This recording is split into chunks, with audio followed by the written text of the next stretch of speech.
Bonnie, everyone. This is Professor Alvin Rahh, Professor Emeritus, California State University, Long Beach Africana Studies Department, former city councilman for the city of Compton, former Compton College Board of Trustees, and former Compton Unified School District Board of Trustees, along with my co-host, historian Joe Hembrick, longtime educator, coach, administrator of Linwood and Compton Unified School District, and just a outstanding researcher on the history and the culture of African people from ancient history, and deals with the challenges of spirituality from a Christian-dominated perspective.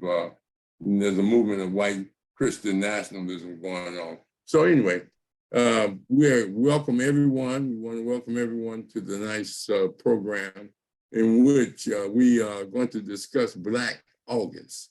And we'd be surprised at how many people don't know what that is about. And that's not unusual. There's a lot of people don't know what Black History Month's about, or what Kwanzaa is about, or what Juneteenth is about. But as Dr. Karenga once said, people that don't celebrate itself is lost forever. And so we're going to talk about Black August because it's a unique celebration. Some say it's a holiday. And if Rigo would put up the Black August commemoration, and I'll read it to you, and then we're going to get into some serious discussion on what Black August is. There it is. Black August began in the 1970s to mark the assassination of the imprisoned Black Panther, author, and revolutionary George Jackson during a prison rebellion in California. It is a time of reverence to honor political prisoners, freedom fighters, and martyrs of the Black freedom struggle. So they picked August because of that day in which George Jackson and Jonathan Jackson were assassinated, and the brothers in San Quentin at that time began Black August. Now, it's very important for you to understand, that there are a lot of brothers that are incarcerated. They do a lot of positive things that come there. We always got to remember El-Haj Malik Shabazz, Malcolm X, got his transformation while he was in prison. Through organization that are part of that brothers put together in while they're incarcerated or in captivity. Malcolm did it. George Jackson, of course. Nelson Mandela, while he was during his 27 years, he was organizing and still recognized as the leader of the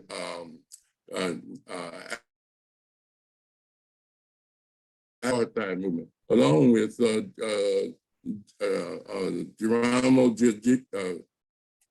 Pratt and his situation as a hero for standing up and not, he did 27 years and they just tried to get him to confess to something he didn't do and he wouldn't do it. He could have got probably parole.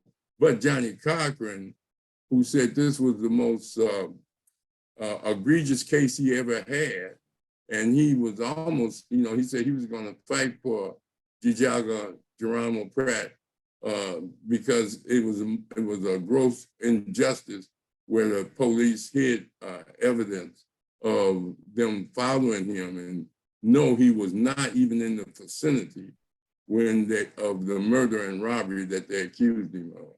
And he wasn't even that type of a person. He was a unique leader of and brought his military skills to the Black Panthers at that time.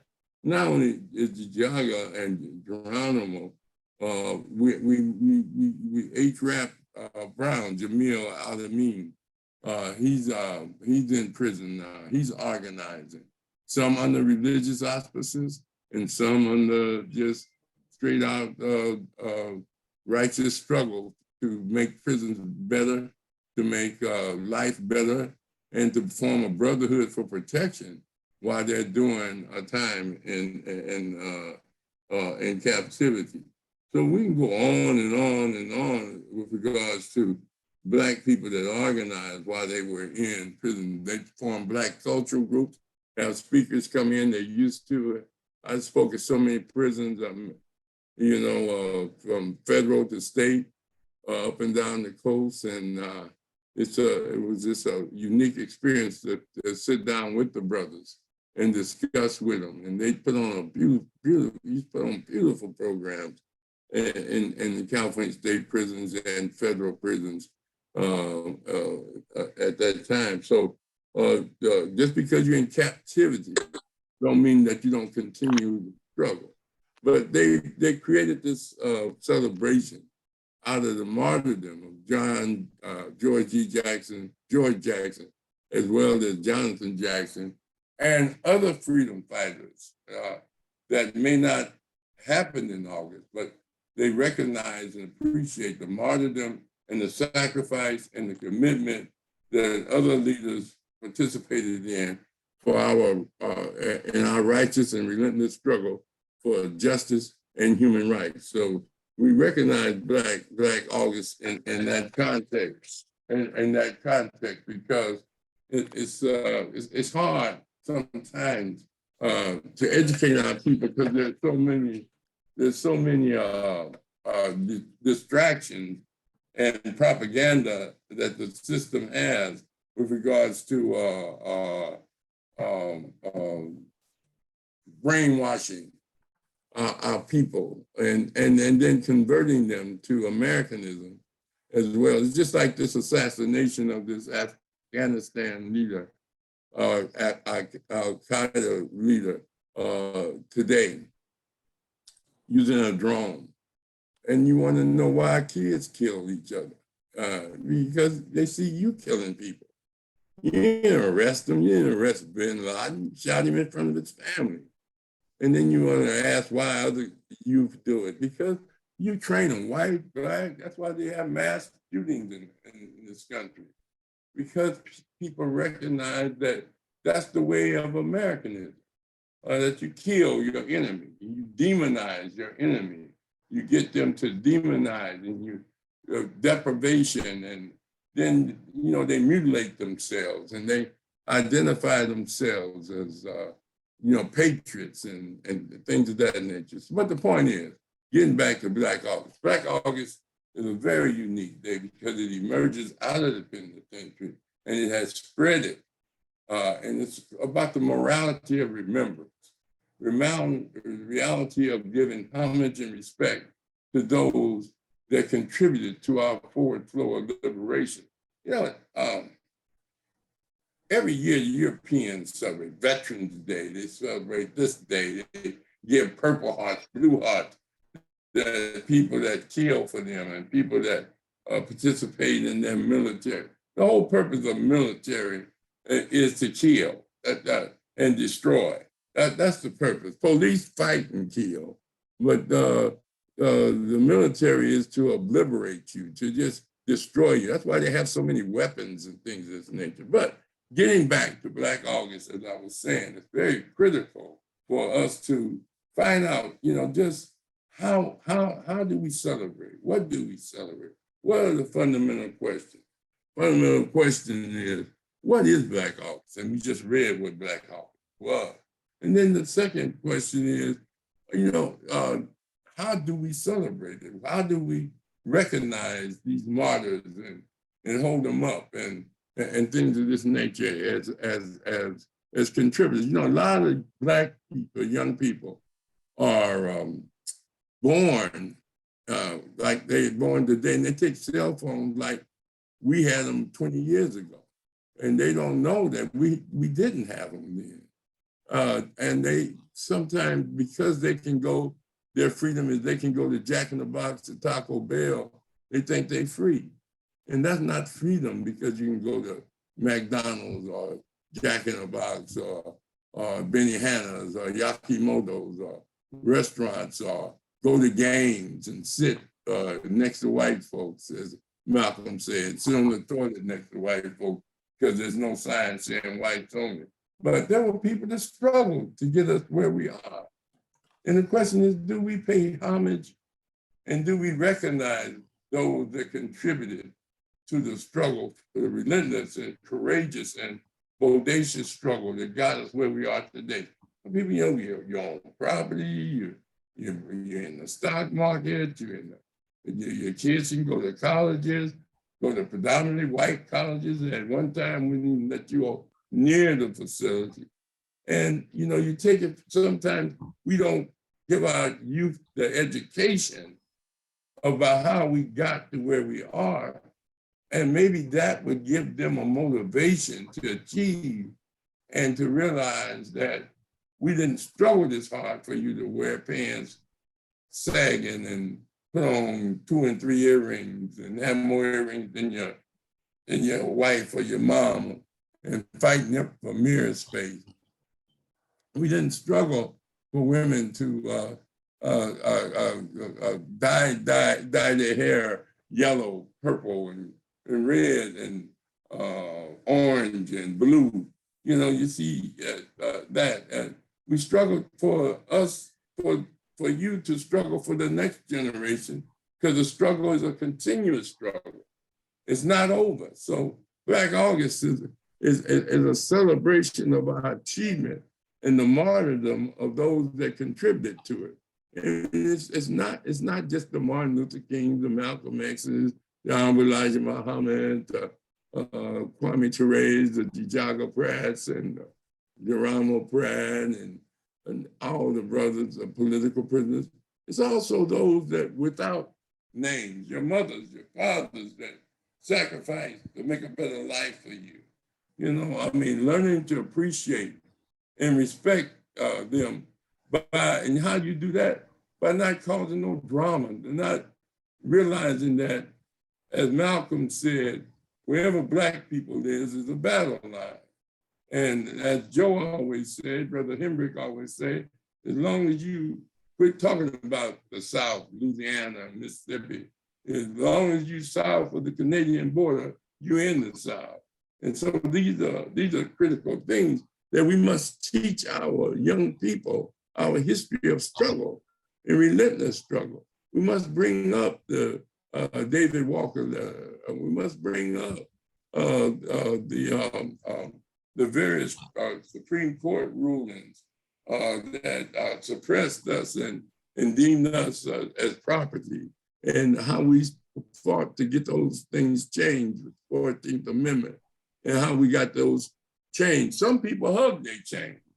They're in slavery, they just kiss their chain. I'm so glad I'm a slave. Because they get brainwashed and those things. So anyway, Black August is about educating our people, celebrating those and recognizing those. Why do we do that?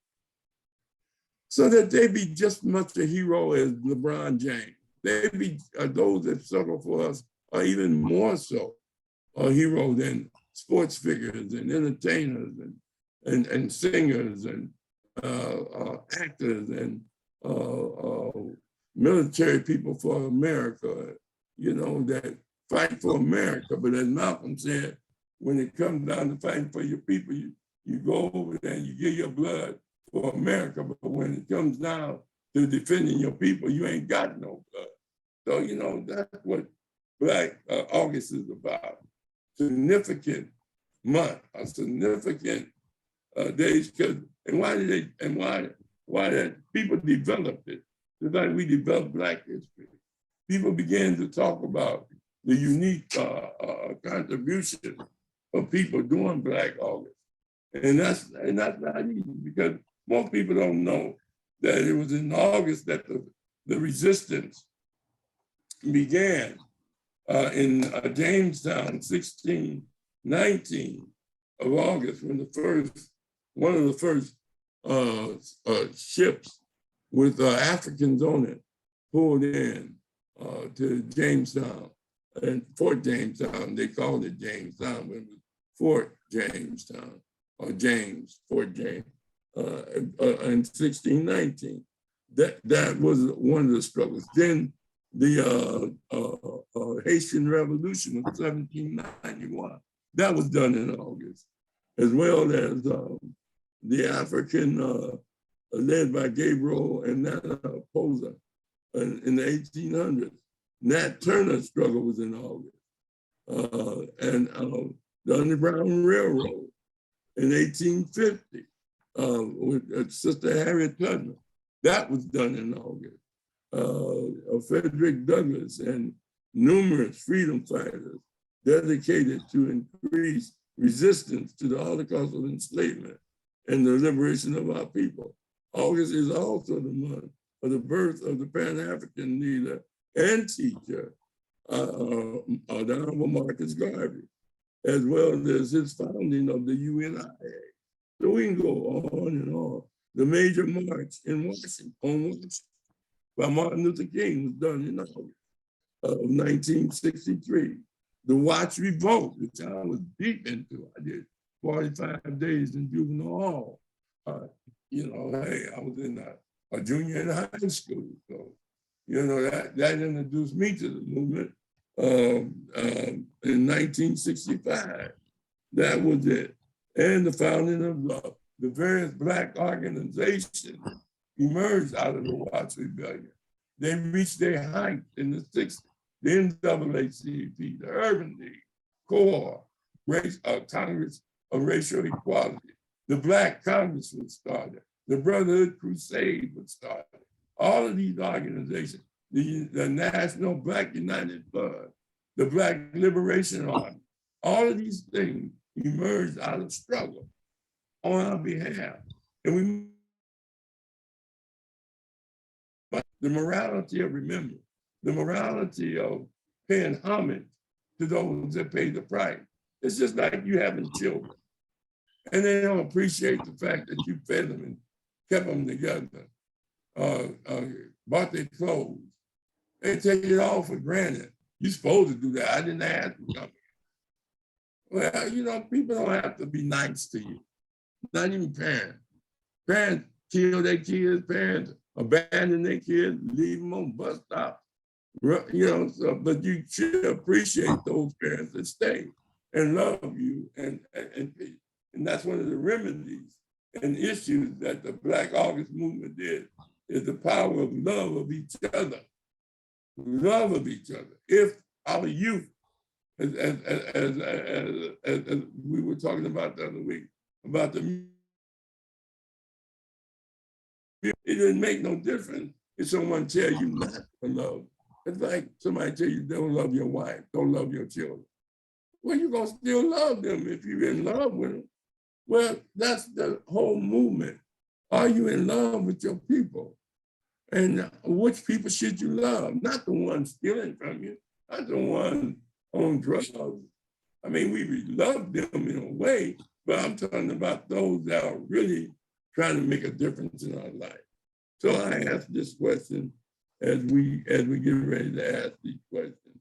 You know, if you have never heard of Black August, it's okay.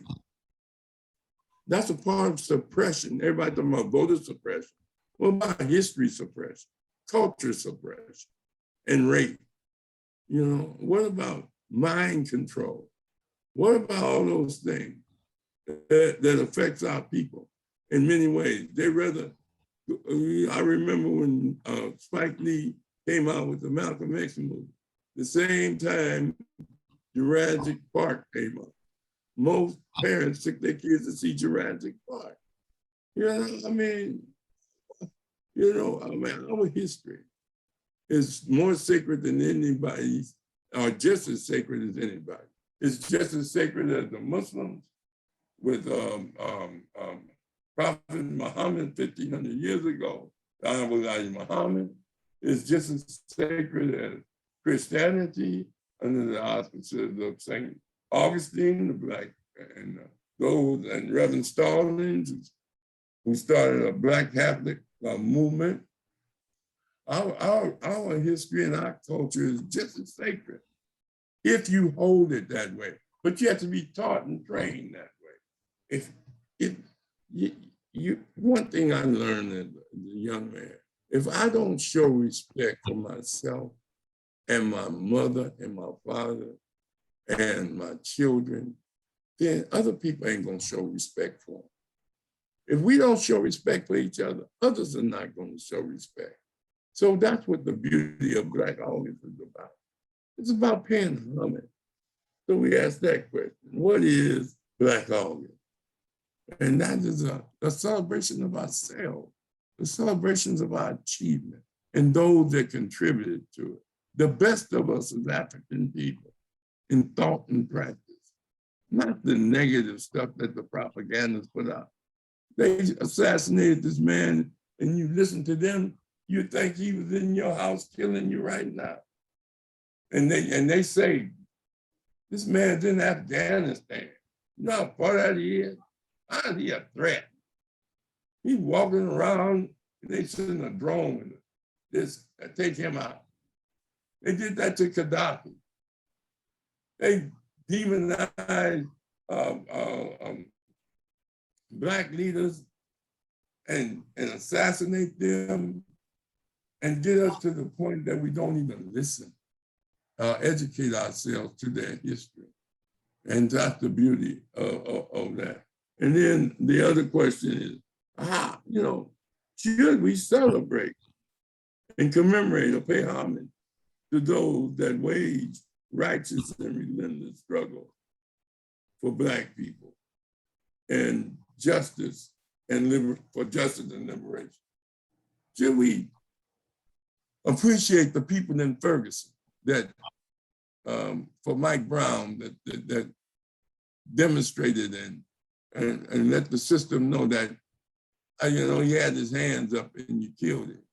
Should we appreciate the people that struggled for George Floyd? Or do we call them rioters? Do we call them people burning up their own neighborhood? Do you take the narrative of the European? Or do you understand why the people did what they did? And it was an act of liberation and freedom, and to let the system know that they had did them wrong. But those are some, a fundamental question. And what is the relevancy of Black August to Black people today? Why should Black people today give a damn about brothers in prison, sisters in prison, Black people that's struggling for them? Why should they care what Martin Luther King said when he said he had a dream? Why should they care when Malcolm said freedom by any means necessary? Why should they care when Marcus Garvey said, race first, you mind your Black people? What Black people have done before, they can do again. Why should they care what the Honorable Elijah Muhammad said? Why should they care what their Black leader, what W.E.B. Du Bois said, what Dr. Yosef Ben said, what Marcus Garvey? I mean, those are some fundamental questions. So we're gonna go around and see from that standpoint. Brother Rahh. Yes. Breaking in. I'd like to let Brother David Henry go first, if you don't mind. All right, then go ahead. He's on different apparatus, and even before that, that quote that you attributed to me about south of the Canadian border. Actually, I got that from Malcolm X, so I don't want to take credit.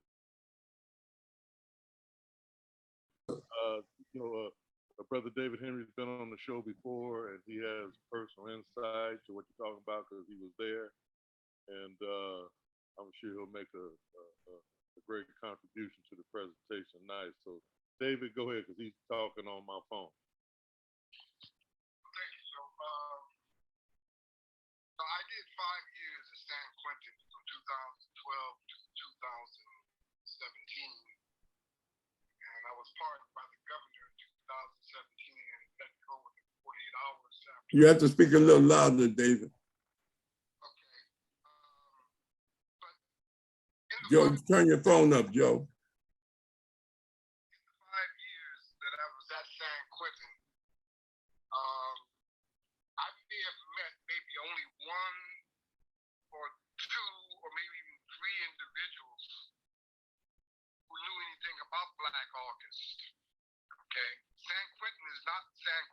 whole.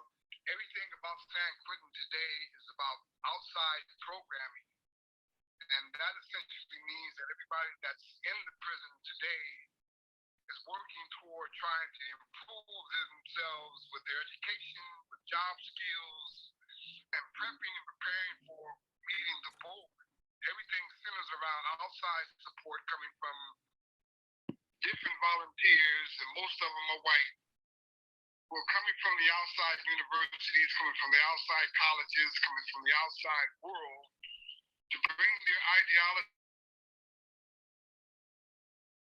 back into society. And what they've essentially done is program these individuals to get ready to prepare themselves to come home. One of the things that is pretty obvious that is really missing with Black folks in prison and even outside of prison is that in order for us to begin even recognizing any movement of our past, we got to shine the light on the subject and not just. You were sounding good for a minute. I mean, for 12 months out of the year, not just wait for August. And then, of course, as you know, we've got to be able to connect some recognizable name, face, movement to Black August. And then, of course, not to make it sound like it's commercialized, but how do you connect that to everyday society when people are more or less aptly more concerned about what JC is doing, what Beyonce is doing, what these rappers are doing.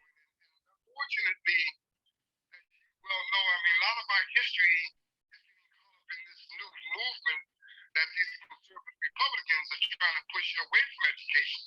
So facing that reality, dealing with the reality of what incarceration is a new movement that has to take on new dimensions. And what is 66% of the population of African Americans doing in prison today in a 37 prison system in California? What are most of them doing today?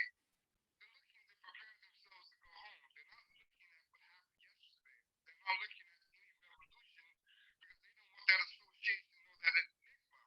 They want to be able to prep themselves, to prepare themselves, to present themselves as a renaissance. Okay, we can't hear him well. Huh? Okay, now we can hear you well. Go ahead. Okay. In order for us to even begin putting a light on the subject of Black August, it's got to be a year-round effort. It's not something that's just like going to pop up in July. You're in and out, David. You're in and out, David. Oh.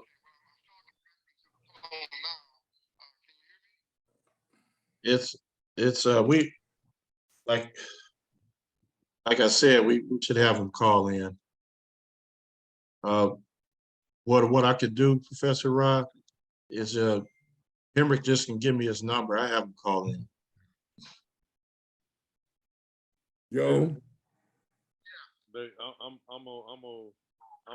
gonna give you the information to call in on. So as soon as Rigo gets it. No, just give me his number. Okay, his number is You want to put it in the chat, or you want me to call you and get it? I call you and get it. I'll call you and get it. Rahh, go ahead and continue with somebody else. All right. Quabena, Chicago. Are you still there? Quabena. Yeah, I'm here. I'm here. Quabena, what's your position dealing with being a relative of Jaga, John Geronimo? Pratt, what's going on with you, and how do you see Black August?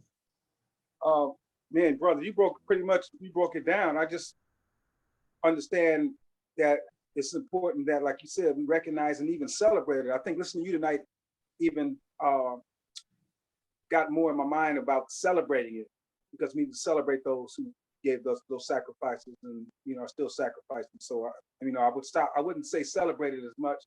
And we even had Brother Jitu with us for Black August program a couple of years ago during COVID, and we talked about not celebrating it, but you're making me rethink celebrating it again after listening to you tonight.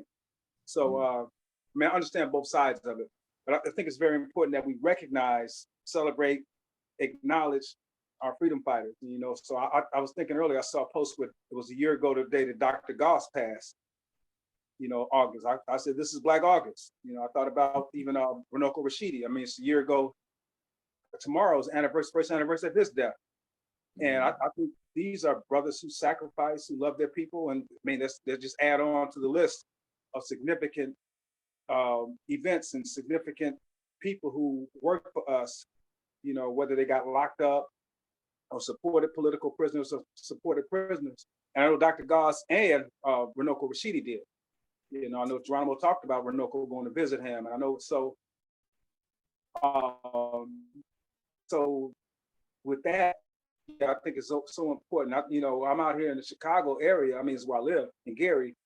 And, you know, we close out Black August with the birthday of Chairman Fred Hampton of the Illinois chapter of the Black Panther Party. His birthday is August 30th. So every year we have a program for Fred, and part of our Black August program. Yeah, So we do a Black August every year. Yes, we do a Black August every year in Gary. And since Black Lives Matter came into being, we have a chapter in Gary, and we recognize Black August. That we always think about Assata and Sandra Bland.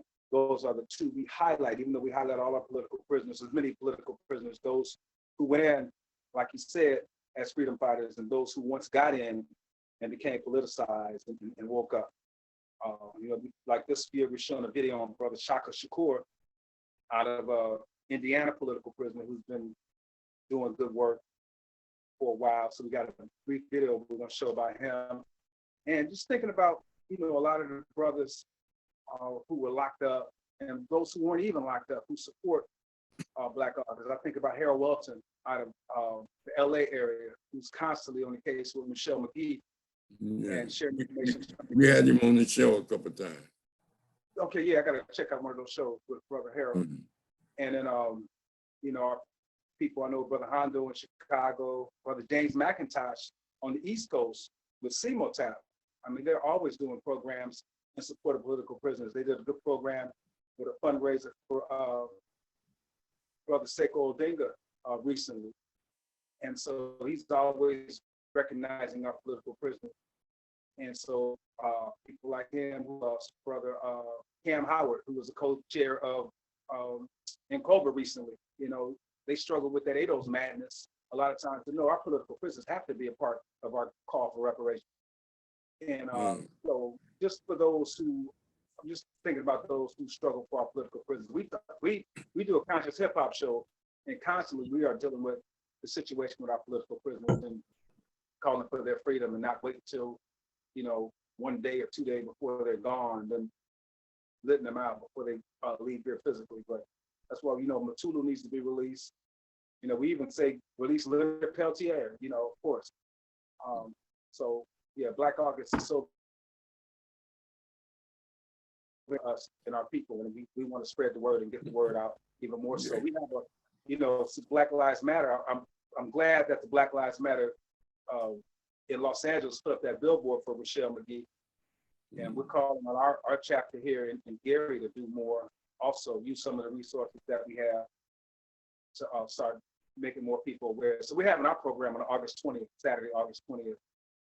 In Gary, Indiana, but we do it every year, and we've been doing it for quite a while, recognizing Black August. Well, first of all, I want to say we want to commend you for your program. I think a week ago, where we were dealing with the harmful effects of hip hop music, gangster rap, and a great job in exposing that, attacking the airways, as you say. With regards to the effects it's having on our youth. And I want you to continue that outstanding work you're doing with regard to that. But a good doctor, you have any comment? I agree with everything you were saying, Professor Rahh. I just think, you know, this time and era, man, it's just everybody's just bogged down with a lot of stuff, man. Everybody got a lot of issues. You know, I learned about Black August George Jackson through listening to the Still Pulse growing up, man. And, you know, that's how I knew about it. But yeah, man, everybody got their own issues, man. You know, they bogging us down with all these issues, you know, like you said, with the music.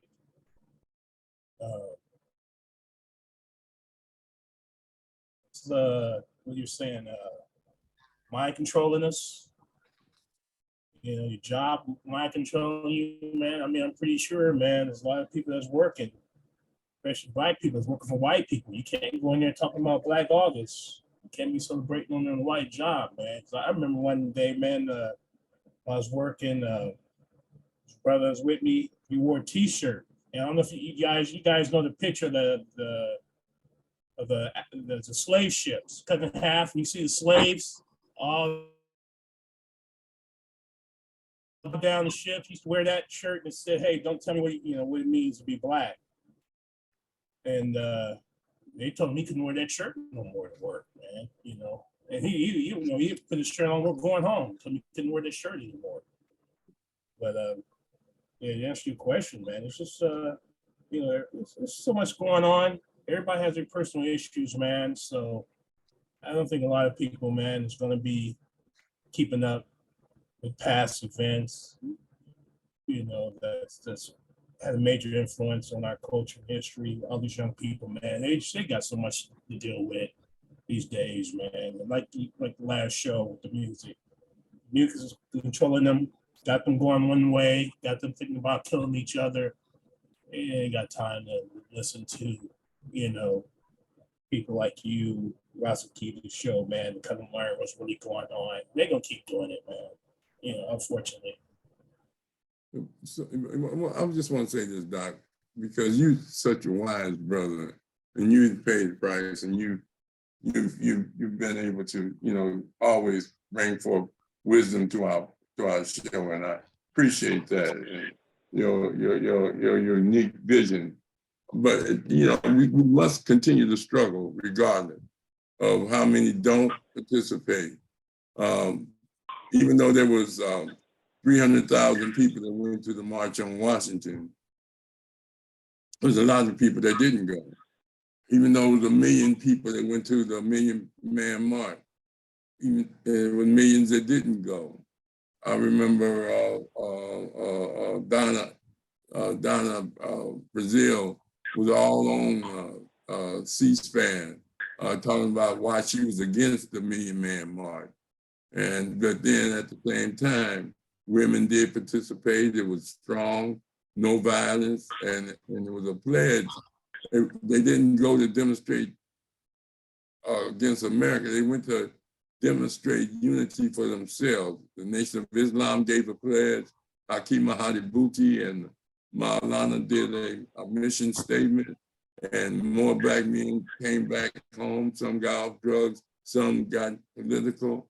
We're not going to get everybody, you know, and it's not about getting everybody. It's about getting those that are willing and wanting to do it.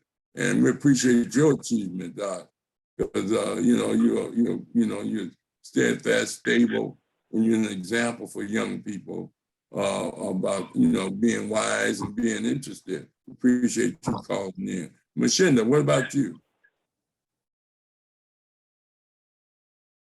Yeah, I'm here. Sure. I appreciate all the comments that have come before me. Want to commemorate Black August, the start of Black August. I got familiar with it, not too long ago, maybe in the last, 10 years or so. Just, probably was in my subconscious before then. But, you know, when I was younger, I might forget things and not put it, but all the events, not all the events, a lot of the events that took place, the different rebellions uh, against the systemic racism, throughout the country. But particularly, we talk about brothers Jackson, and to name just a few. I like to commemorate the brothers that's on this line tonight, part of that struggle, carrying that torch, uh, keeping it going. Your question was like, what is it important to keep it going, to put it to the children? Brother Doctor, I agree, Dr. Rahh. He raises a lot of food for thought. He brings it to that table. I like to agree with you in terms of you can continue to struggle. And a lot of the generations that that are failing, now and before, are without this information that we're talking about. It's just not information. It's a way of life. It's like I say, it's the struggle. And when they're without struggle, the words, the cliches, and the sayings. Of course, it's without question that that alone would give them some sense of empowerment and something a purpose in life once you understand historically about Black August. I remember I was a very young kid. Ronald Reagan, the governor of California, I remember cutting after school programs, stopping the budget, and then of course people that I knew that were involved with either the Panthers or associated with the Panthers and the Malcolm X Foundation, different things that were going on, people that I knew personally growing up, fighting the agents of repression. Of course, we talked about J. Edgar Hoover and all of those things. So, there's things in place that, keep the system going. Brother Quabbin, I was talking about music, the ill effects that it has on our children. That's part of that systemic structure, that racist structure that, I was going to be on the other night when I missed it, when he was talking about that. But it's all tied in to what the brothers that came before us, these are the things that they're fighting for a better life, struggling, the fighting systemic racism. And that night, it was up and coming rapper got shot and killed about 1 minute from where I'm sitting right now, and it was, and I've heard a lot of people get killed and just know about this and that, but that hit me a different way. And anyway, the point is, the social media playing a role in the system. And these rappers, they're communicating with one another, through social media, challenging one another, and it becomes deadly. That's just a fallout or ill effect. Was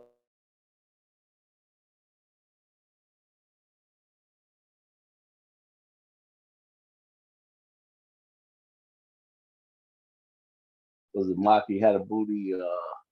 Couple of other guys, Renoko Rashidi, different names. I've been familiar with those names and some of their teachings and understandings. And so I appreciate being amongst this group of scholars tonight. And I'm going to just continue to listen. Have a good evening. All right, Brother Machini. And we thank you for your contributions. It's invaluable, brother. I mean, it's just a beautiful thing. You deep in the South and you working with young people and you just doing so much to bring consciousness to our program, and we deeply appreciate you. Brother Joe Hembrick, what's your position on this Black Hawk?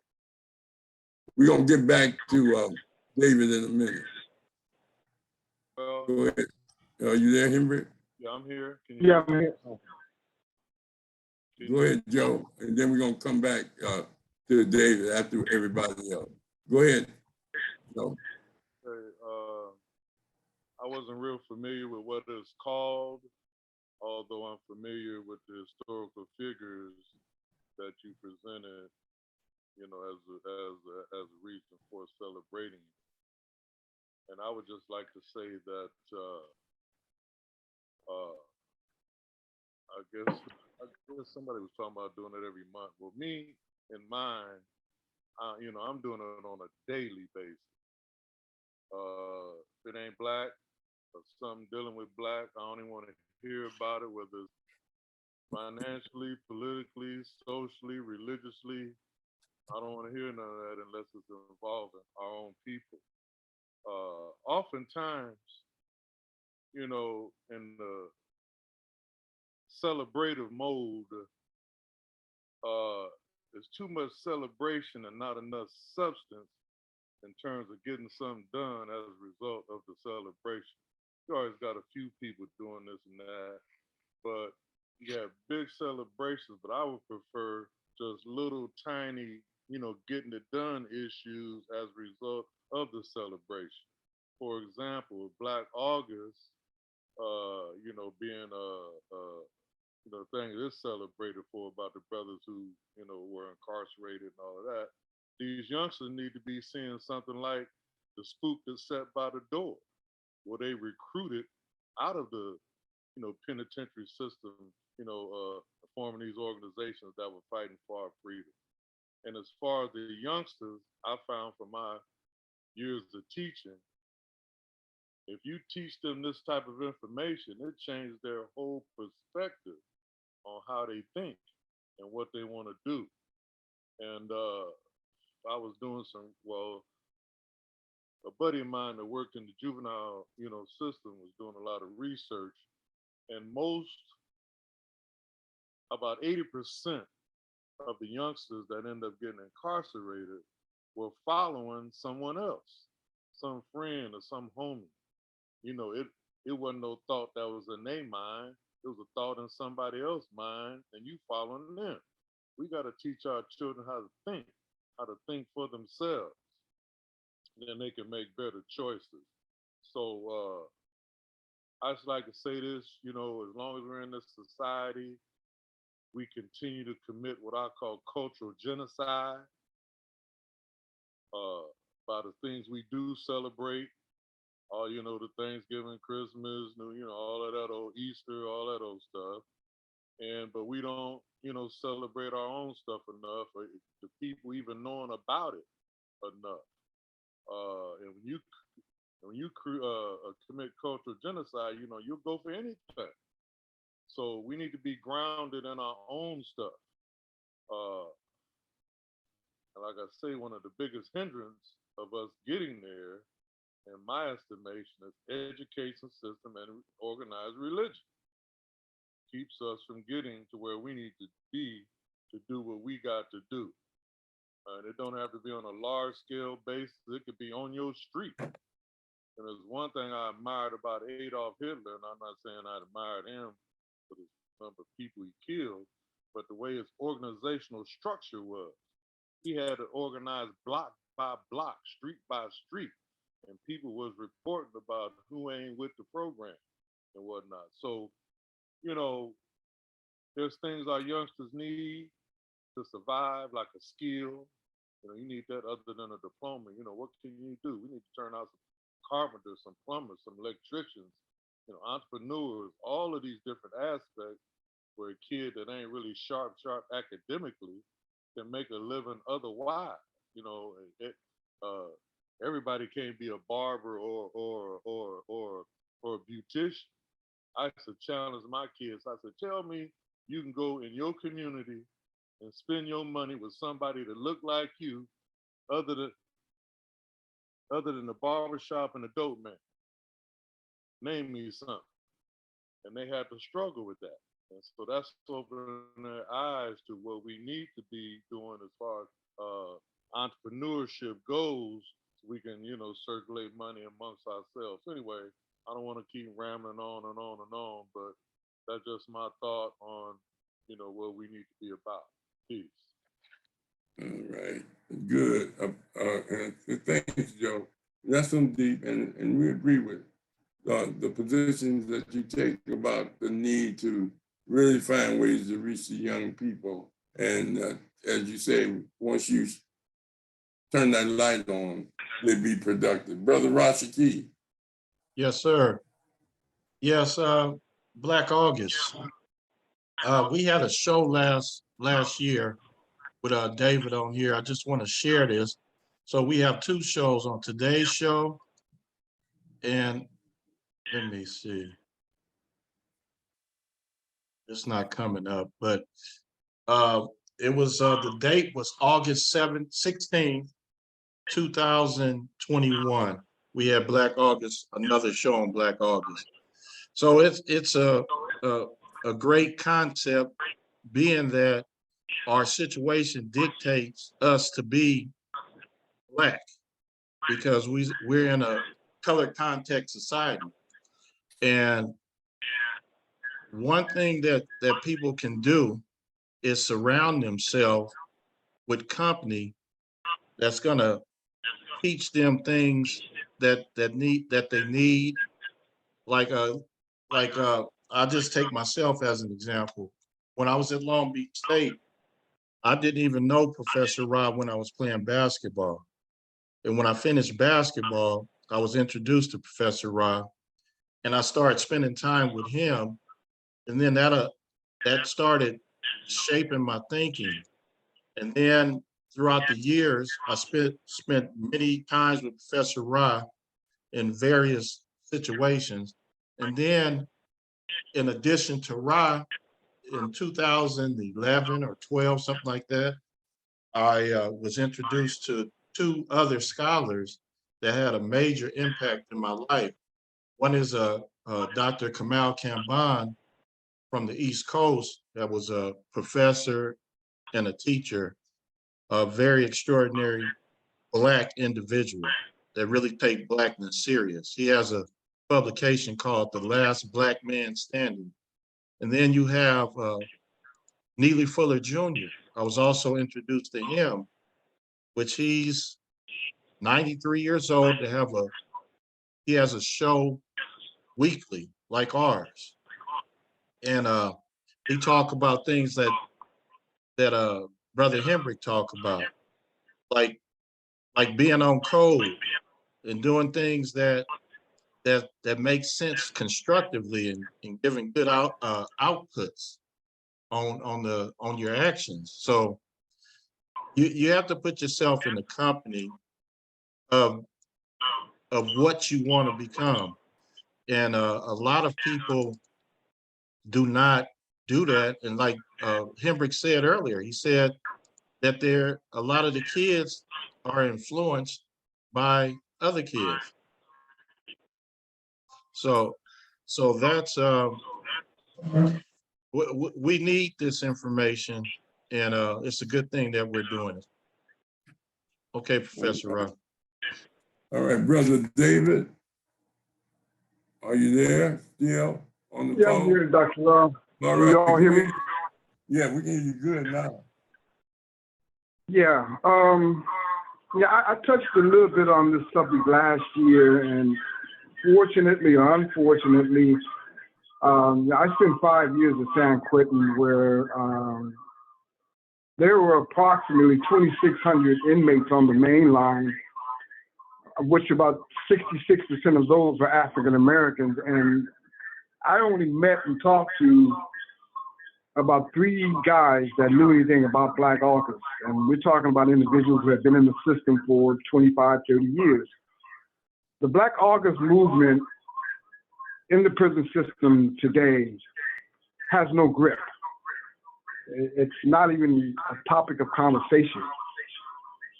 And we're talking about an condensed environment where you have, like I said, the majority of the inmates in the population are African Americans, and there's no discussion about what we're going to do in Black August. I'm asking you guys today, as we sit here and refocus in on what this really means, is ideologically, what is it that we're looking at trying to do with this subject? What is Black August? And in that, we have to be able to redefine who it is that we're looking at and who's the target audience in order for us to get this movement going again. Because again, it's just a conversation that pops up once a year in August, and after that, the 11 months, there's been no follow-up. So we've got to get out of the concept of just talking about it. And if there is going to be any idea of what you're going to do with it in the future in terms of bringing awareness to the problem inside the prison system and bringing reality back to what George Jackson did, then we've got to put effort into it. And we've got to potentially structure some kind of movement with some kind of bite, with some kind of financial support. I mean, to bring it up out of the world of anonymity, because nobody knows about Black August. My question is, when do we stop talking about it and doing something about it? How do we bring this subject to the forefront? Yes, your educators are talking about educating, the Black student, but I mean, is the Black student astute? Is he listening? Is he aware of who Angela Davis was or is? Is he aware or is she aware of who George Jackson was? Are they even talking about the Black Panthers anymore? I mean, even to a certain degree, the Nation of Islam has lost some of its tarnish. So my question to the brothers that are professing to want to keep this subject on the forefront, what are we doing about it? I mean, I spent 5 years in San Quentin and not but 4 guys, I think, in the 5 years I was there, and I was writing for the newspaper, so I was involved in everything that was going on in the prison, didn't bring the subject up. It just wasn't a topic of conversation. So my question to the brothers that are here listening right now is, after this conversation is over with, and after we shut down this podcast, what are we going to do about it? Are we going to continue to make preparations and plans to talk about it?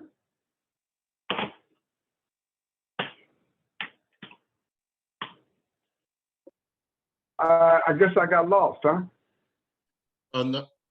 No, you're fine. Professor Rod, you have to unmute. So, yeah, my efforts to stay involved in this conversation, I would like to bring some structure, to this conversation insofar as let's timeline something to implement something, and let's target somebody or some group, or let's target an audience that we're going to address our concerns with. Are we going to focus interest in on the population of inmates that are in prison? Are we going to talk about the young men and women that are on the verge of going to prison? Or are we going to put this idea into the educational system, which we know now is being challenged by the Republicans, yet trying to rid themselves of any responsibility of educating anybody about anything other than something Christian and white and progressive? My question to the brothers here, with all the knowledge that we've talked about and the insight that we have, how do we get off this platform and let's go to the drawing boards? Let's start drawing these vectors. Let's put together some timelines. Who is it that we're trying to address? How do we propose of getting this information out? And in the long term, what do we see being the impact? Because then maybe what we can do is put a nonprofit around the movement and take it across country and make more of the prison systems aware of the possibilities that we're bringing awareness to the revolution of incarceration. Because California is going through a complete metamorphosis today. You've got white folks jumping out of these colleges in the Bay Area, professors leaving their classrooms, bringing their students to the prison system, and everybody's now getting ordained on prison reform. Okay, so now the prison emphasis is there, but now what do we want to talk about inside the prison system? How do we address and how do we lift the veil of ignorance of all the brothers that are in the prison system today that aren't aware of Black August? And to matriculate that idea even more, how do we bring it into the classroom? How do we get into the mainstream where it can get some grip? And maybe possibly we might even get a movement going. But the idea is that we got to quit talking about it. Okay. Brother David, can I? Go ahead, Okay, brother. sorry. You mentioned that when you were locked up, that about 3 people knew about it, and that you wrote for the newsletter. Was it? Was it the suppression in there when you couldn't write about it, or did you not speak? Were you educating more people about it while you were in there? Just that's Well, my question. you got to keep in mind that San Quentin, like any other prison, is all about reform and rehab. And the newspaper was centered around being able to expose the world to what was really going on outside the prison system.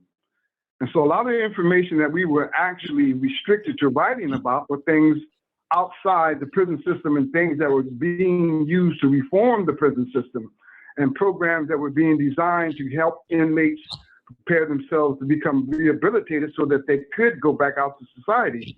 Now, the subject of Black August has always been, I think, a touchy subject with the Department of Correction and Rehabilitation. But this newspaper, which was one of the only newspapers that was actually being written, published, and distributed by inmates in the world, we had, of course, advisors, and we had to send everything that we were basically writing to be approved by the administration. So the subject of Black Friday or Black August never really surfaced on that scale. There was a couple writers. There were a couple writers like me who were trying to bring that subject out, but of course, you're dealing with the administration, and anything enigmatized with Black awareness is always going to receive some type of administrative heat. Brother David, let Kavanaugh respond. You're on mute, Kavanaugh. Yeah, I mean, I figured there were some restrictions where you all couldn't be free to, share more about Black August, especially when we're thinking about where it started and what have you. So, but I want to just address in terms of more than just August, because I know there was a piece, I think it came out of LA with Angela Davis, Fred Hampton Jr., Harold Welton was on it, and others not too long, about 3 or 4 months ago, where they were dealing with political prisoners. There's newspapers dedicated to that, the Jericho movement. So there are movements out there. Do I agree that we need more action? But I think the discussion about it definitely needs to continue. We need more discussion about it. And I mean, so I'm with you in terms of us maybe probably doing some more campaigns and some other things like that. Because I mean, I think we should have a more widespread campaign to get Rochelle McGee out of prison. That's ridiculous that their brother's still locked up for the longest held political prisoner in the world, is what they're saying. And then so many others. So I agree that we should do some more action, but I do want to say that there are plenty of brothers and sisters out there still struggling with this. And I was thinking about when we talked about how we talked about the music last week. I remember Paris did a song about Asada, a song for Asada. The rapper Common visited Asada in Cuba and made a song called Asada. Arrested Development in Africa Inside Me talked about our political prisoners. Dead Prayers constantly talks about our political prisoners, as does Most Def, Yassine Bey, like in his song Sunshine. So that the youth was getting that information. And so again, just like it was dealt with in prison, and they deal with it out here, but we got to continue to get that word out and talk more about it. Because again, these are people who sacrifice for us, and those who are still alive, they have to be released. And we have this whole prison industrial complex, like you guys know, and over policing, it has decimated our community. You talk about where I live in Gary, it's ridiculous how many of us, the population was 175,000, now it's down to under 80,000. And one of the things that decimated it was the police and prison industrial complex and the influx of drugs in our community. And our political prisoners, they deal with all this stuff. So yeah, I just wanted to comment like that, but just to say that there are struggles, there are forces and people out there dealing with it every day. And not only that, and thank you for that. Professor Rahh. Yeah. Can I just say that we've had 2 shows with Harold Welton or Rochelle and Q McGee right here. So we are exposing political prisoners and Black August. So that's something that we're doing. And then I agree with brother. What else are we going to do? So that's another another time. First of all, let me just say this. At the time that Black August was started, in the early 70s, it was a part of the Black movement. we have to rebuild the Black movement so that conscious people who may get incarcerated will continue to struggle no matter where they are. Right now, you have a suppression. I used to speak at penitentiaries. They had Black cultural groups during the Black movement in Chino and St. Louis Obispo, where Jaga was when I spoke in the 80s, as well as federal penitentiary in Arizona and a federal penitentiary out here. I spoke Black Gods in the Devil Warehouse. But the point is that you don't have that, as the brother was talking about, as much, because they suppress it and they restrict it, because the brothers was getting conscious and demanding better treatment and going on hunger strike and rebellion. You had Attica, you had all kind of rebellion, and you still have people fighting. But sometimes when people, like Malcolm said, don't be shocked when I say I was in prison. Hell, you still in prison. And the different, this is in the prison of the mind. It make you think we ain't doing anything. It's like Dr. Kringer was talking about Telus 4 on Star Trek, where the people think they're not doing anything. The system make you think you ain't doing nothing. And they out there. Me give you some tools. In 2008, there was a picture a motion picture called Black August. You know, people got to get that video and play it with the kids and discuss it, yeah. And also in literature, there was 2019, a book, Black August, 1619 to 2019. And then there was music with the release of, in 2019, sound a recording, Black August, mixtape. And in art, there was a release in 2016, artwork, Black August. There are people doing it, but like the brother said, sometimes people forget about people that's in the prison. They forget about people ain't in prison. You know, the mentally ill, the homeless, and all of that. So, I mean, but don't think that people ain't out there struggling. What Kaminah is doing about Black music, what people doing about reparations. It's just that the movement is so spread out. You got people fighting about Black AIDS. You got people fighting about the elderly. You got people talking about this and that. There's so many different movements going on that you make you think that because everybody's not after this, like the liberation struggle in the 60s, there was two of them, one civil rights and one Black power. The whole goal was to get justice. It was a single movement, but now you got multiple movements. You got mentorship program. You have people, we used to have a bunch of independent schools. Now we got just a few Black independent schools. But we still struggle. What they did, what the Million Man March was one of the biggest events. Both of them, Million Man March 1 and 2. Other part of them, I went to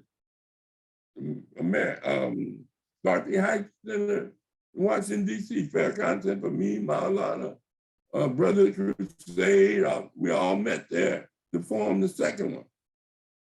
Second, their Black people are doing the best they can with nonprofits and working on helping brothers to get out of prison, get back in jobs, get their records expunged and doing things. There are people doing things, but the system make you think you ain't doing anything.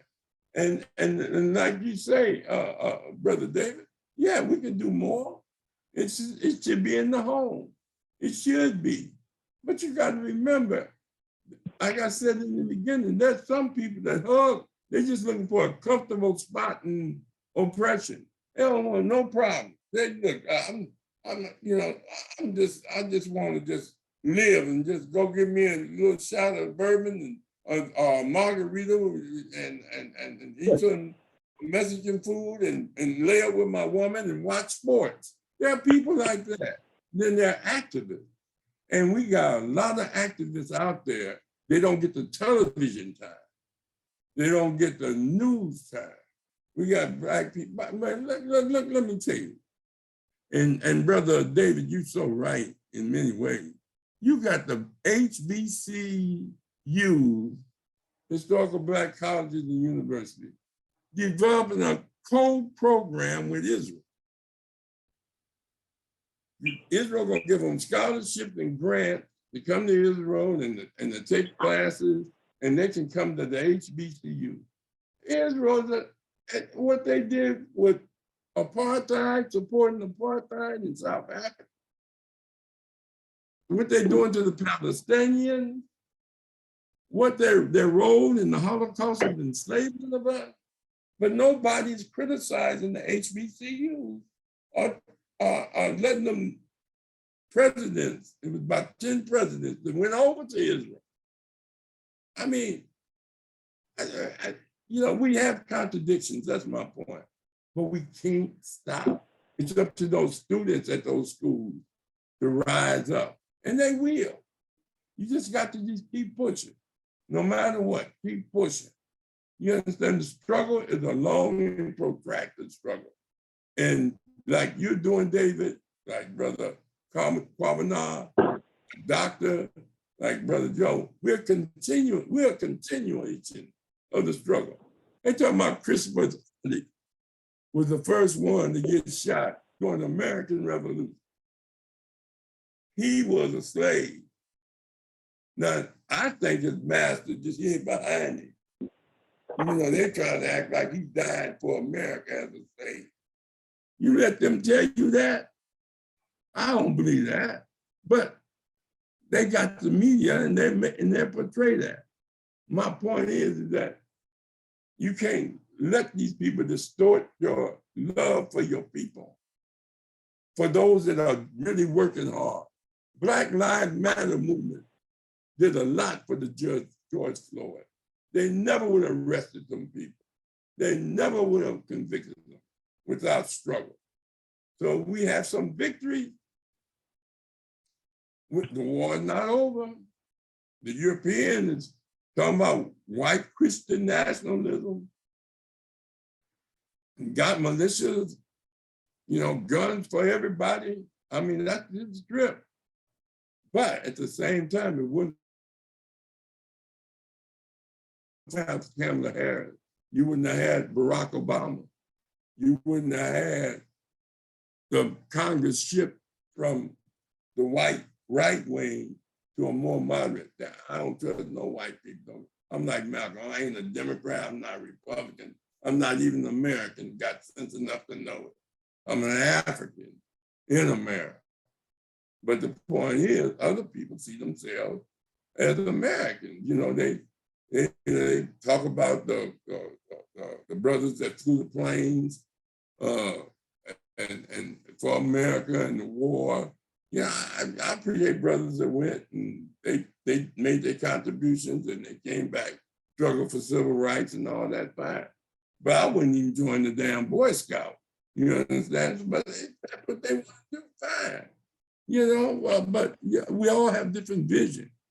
But the point is, David, I just got to love our people no matter, uncompromising, for those that struggle, and hopefully that we all continue. Go ahead, David. No, I agree with you with everything relative to our struggle, because it's ongoing and it's going to continue. And we're going to be struggling as long as we remain on this earth. But if we're going to implement, a new thought into the mainstream, we've got to understand that we've heard everything from past, present, and future, and even to large conversations. Most of the conversations today don't center around reparation. And this is, of course, should be a hot topic of conversation, but how do we stem a relationship from the present to the past? And then from out of the past, we have to target who we want to see carry on this legacy, or at least put in the remembrance. There is a significant number of African-American men in the prison system, both at the local levels, both at the state levels, and at the Fed level. And the fact of the matter is, who really cares? Who really cares other than the immediate family? So until we're able to bring that enigma into the forefront and put some kind of heat behind it, because at least back in the 60s and the 70s, we had the Panthers. We had the US organization. We had the Nation of Islam. We had a Black movement that was moving issues and ideologies along into the mainstream. Today, we've gotten commercialized. Who really talks about Black history? Who is significantly making any impact on what we're doing in our communities today? Black Lives Matter has $92 billion, I understand, in this corpus. But that money was raised by outside sources. So when it comes to Black issues and Black causes, who's going to take it from start to finish? On who are we going to target to bring this ideology and bring this philosophy and bring this awareness to our mainstream?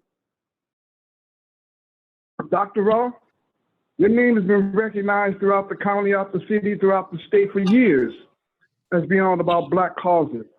I mean, can you lend your name to a new movement called Black August, and we'll make this thing a 12-month out of a year process? But David, we struggle in different ways all the time. But let me just say this. Your birthday is your birthday. But most people take their birthday off. If they celebrated it every day, they wouldn't work at all. We just designated August because of some historical thing. The struggle is year-round already. It's already. You know, the struggle for Kwanzaa, the struggle for Juneteenth, the struggle for recognition of Black Independence Day, the struggle, we used to have Black Family Day. We got all of that. I mean, that's my point. That's exactly the point. Yeah, but I mean, and I agree with you. I agree with you in many ways that we can do more. And they got billionaires that are trying to do more. This brother Derrick Henry, that played for the Titans, he had a tailor-made suit with the names of every Black person that he could find, sold on the suit. And you never saw that among athletes. LeBron James just got recognized for donating $40 million to various groups for service. We never had that before. But even though, you know, Bill Russell, Jim Brown, them, and they got hooked up in Oakland with the Black Athlete Rebellion.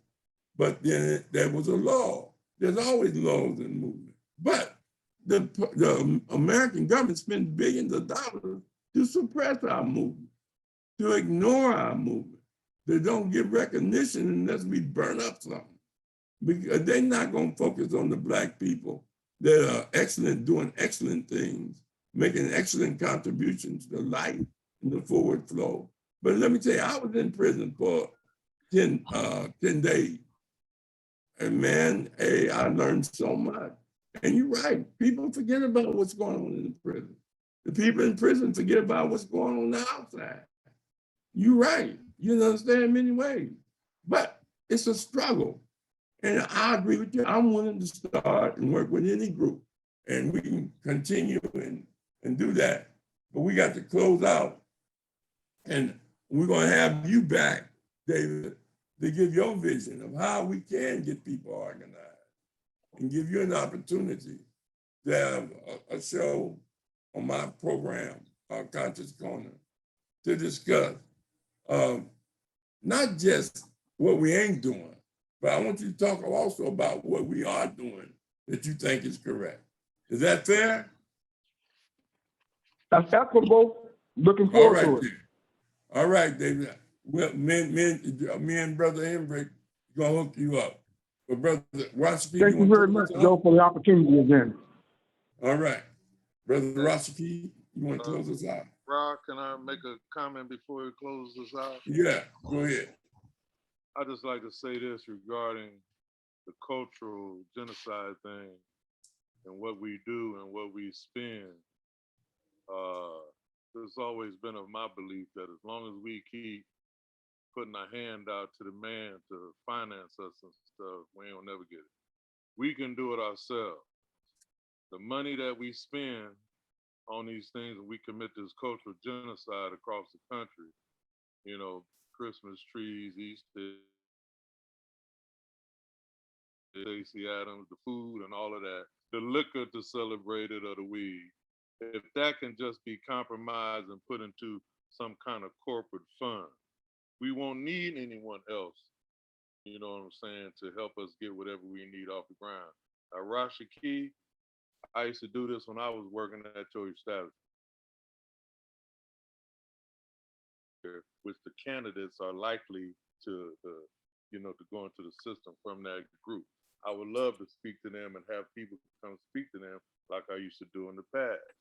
Get them to think for themselves and let them know if they don't change up their mindset, you know, where they're going. Like, so anyway, I just want to end with that. Thanks. All right. All right, Brother Rahh. Yesterday, it didn't even rain. Okay, Yesterday. one it didn't second. rain.